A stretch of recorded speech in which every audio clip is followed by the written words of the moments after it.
Next ఈ model bedroom concept గురించి ఒకసారి చెప్పండి సార్. మేము ఇదంతా కూడా మెయిన్ ఇంటెన్షన్తో చేసింది కాన్సెప్ట్గా చూపిస్తే కస్టమర్కి అండర్స్టాండ్ అవుతుంది అని. సో సేమ్ ఒక బేబీ గర్ల్ ఉంటే ఆ బేబీ గర్ల్ బెడ్రూమ్ కాన్సెప్ట్గా తీసుకొని వచ్చి దానికి పింక్ థీమ్ పెట్టి దానికి తగ్గట్టు పింక్ ఫ్యాన్ డిజైనర్ ఫ్యాన్ ఒకటి పెట్టి so we are showing that as a bedroom.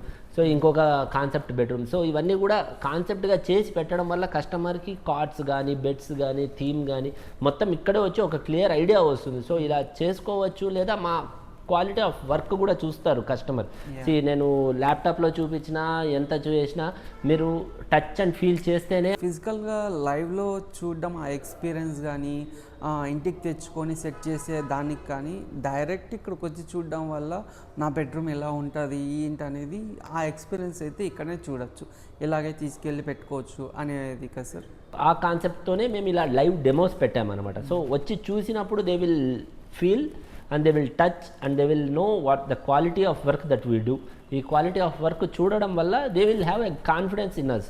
And మేము యూజ్ చేసే ప్రతి ప్రోడక్ట్ కూడా it's a well known brand in their own segments కాబట్టి బ్రాండ్ వైజ్ కానీ క్వాలిటీ ఆఫ్ వర్క్ వైజ్ కానీ క్రాఫ్ట్ మ్యాన్షిప్లో కానీ we will never compromise. So మన అవుట్పుట్ కూడా అందుకే సస్టైనబుల్గా వస్తుంది. అండ్ ప్రతి కస్టమరు మనం ఇంతవరకు చేసిన ప్రతి customer is giving a very good feedback and very good references.